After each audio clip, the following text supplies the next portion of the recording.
I am writing this under an appreciable mental strain, since by tonight I shall be no more. Penniless, and at the end of the supply of the drug which alone makes life endurable, I can bear the torture no longer, and shall cast myself from this garret window into the squalid street below. Do not think, from my slavery to morphine, that I am a weakling or a degenerate. When you have read these hastily scrawled pages, you may guess, though never fully realize, why it is that I must have forgetfulness or death. It was in one of the most open and less frequented parts of the broad Pacific that the packet of which I was supercargo fell a victim to the German sea raider.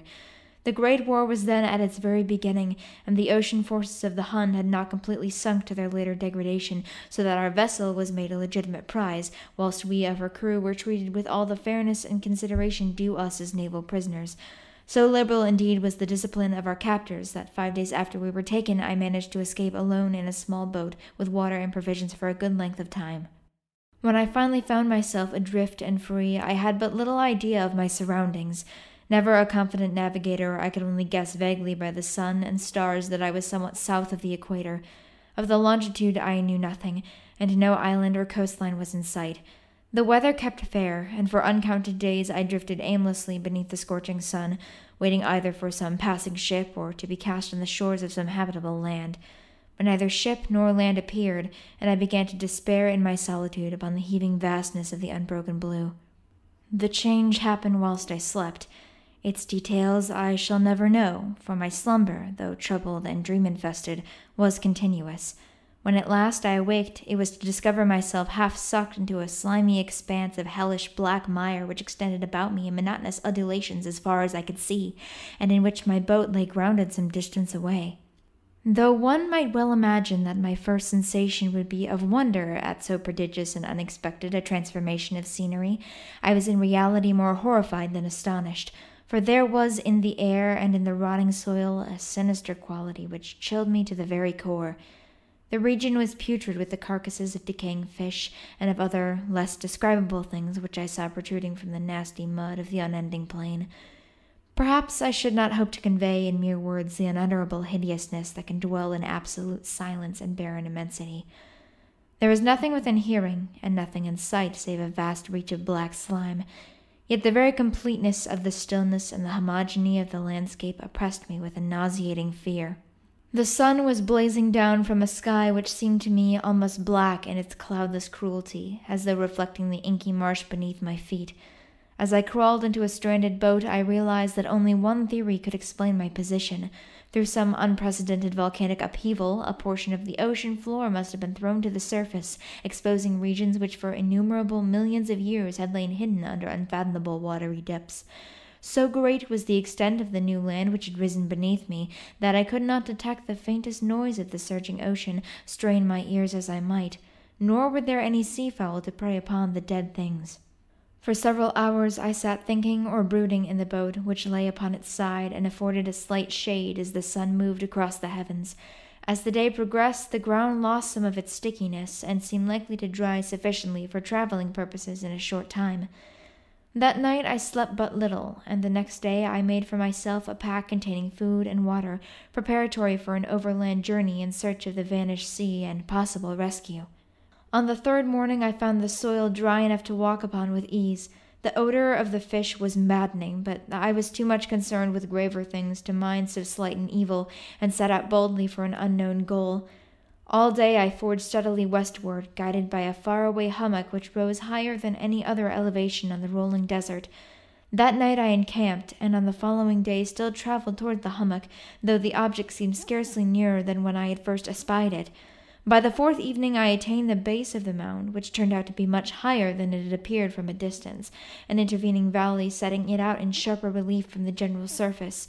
Too weary to ascend, I slept in the shadow of the hill. I know not why my dreams were so wild that night, but ere the waning and fantastically gibbous moon had risen far above the eastern plain, I was awake in a cold perspiration, determined to sleep no more. Such visions that I had experienced were far too much for me to endure again, and in the glow of the moon I saw how unwise I had been to travel by day. Without the glare of the parching sun, my journey would have cost me less energy. Indeed, I now felt quite able to perform the ascent which deterred me at sunset. Picking up my pack, I started for the crest of the eminence. I have said that the unbroken monotony of the rolling plain was a source of vague horror to me, but I think my horror was greater when I climbed the summit of the mound and looked down the other side into an immeasurable pit or canyon whose black recesses the moon had not yet soared high enough to illuminate. I felt myself on the edge of the world, peering over the rim into a fathomless chaos of eternal night. Through my terror ran curious reminiscence of Paradise Lost and of Satan's hideous climb through the unfashioned realms of darkness. As the moon climbed higher in the sky, I began to see that the slopes of the valley were not quite so perpendicular as I had imagined. Ledges and outcroppings of rock afforded fairly easy footholds for a descent, whilst after a drop of a few 100 feet the declivity became very gradual. Urged on by an impulse which I cannot definitely analyze, I scrambled with difficulty down the rocks and stood on the gentler slope beneath, gazing into the Stygian deeps where no light had yet penetrated. All at once my attention was captured by a vast and singular object on the opposite slope, which rose steeply about 100 yards ahead of me, an object that gleamed whitely in the newly bestowed rays of the ascending moon. That it was merely a gigantic piece of stone I soon assured myself, but I was conscious of a distinct impression that its contour and position were not altogether the work of nature. A closer scrutiny filled me with sensations I cannot express, for despite its enormous magnitude and its position in an abyss which had yawned at the bottom of the sea since the world was young, I perceived beyond a doubt that the strange object was a well-shaped monolith whose massive bulk had known the workmanship and perhaps the worship of living and thinking creatures. Dazed and frightened, yet not without a certain thrill of a scientist's or archaeologist's delight, I examined my surroundings more closely. The moon, now near the zenith, shone weirdly and vividly above the towering steeps that hemmed in the chasm, and revealed the fact that a far-flung body of water flowed at the bottom, winding out of sight in both directions, and almost lapped at my feet as I stood on the slope. Across the chasm, the wavelets washed the base of the cyclopean monolith, on whose surface I could now trace both inscriptions and crude sculptures.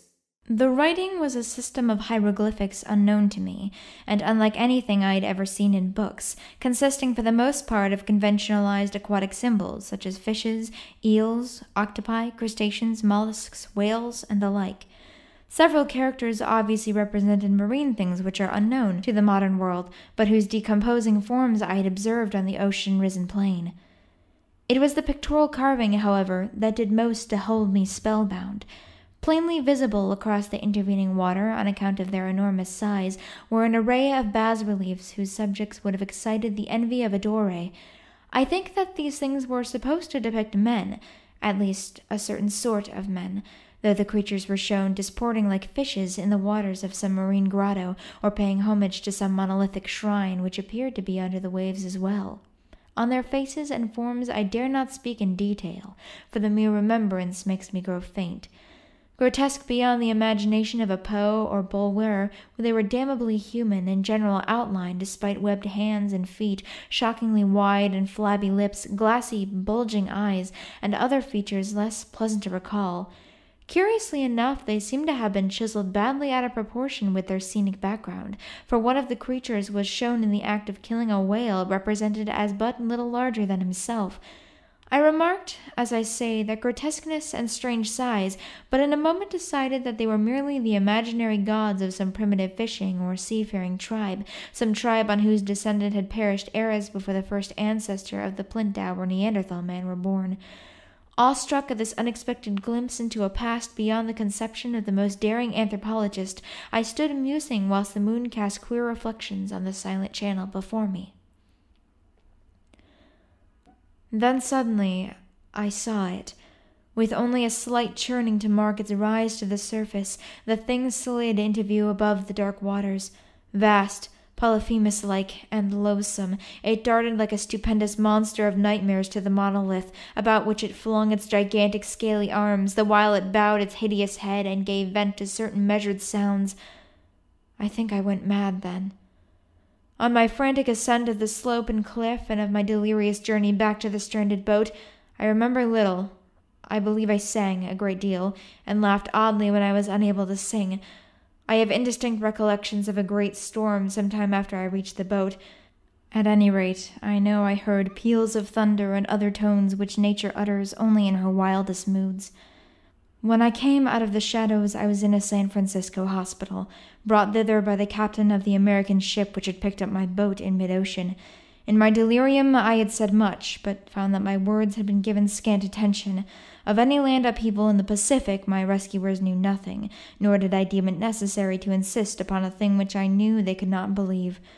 Once I sought out a celebrated ethnologist, and amused him with peculiar questions regarding the ancient Philistine legend of Dagon, the fish god, but soon perceiving that he was hopelessly conventional, I did not press my inquiries. It is at night, especially when the moon is gibbous and waning, that I see the thing. I tried morphine, but the drug has given only transient surcease, and has drawn me into its clutches as a hopeless slave. So now I am to end it all, having written a full account for the information or the contemptuous amusement of my fellow men. Often I ask myself if it cannot have all been a pure phantasm, a mere freak of fever as I lay sun-stricken and raving in the open boat after my escape from the German man-of-war. This I ask myself, but ever does there come before me a hideously vivid vision in reply. I cannot think of the deep sea without shuddering at the nameless things that may at this very moment be crawling and floundering on its slimy bed, worshipping their ancient stone idols and carving their own detestable likenesses on marine obelisks of water-soaked granite. I dream of a day when they may rise above the billows to drag down in their reeking talons the remnants of puny, war-exhausted mankind, of a day when the land shall sink and the dark ocean floor shall ascend amidst universal pandemonium. The end is near. I hear a noise at the door, as of those immense slippery body lumbering against it. It shall not find me. God, that hand! The window! The window!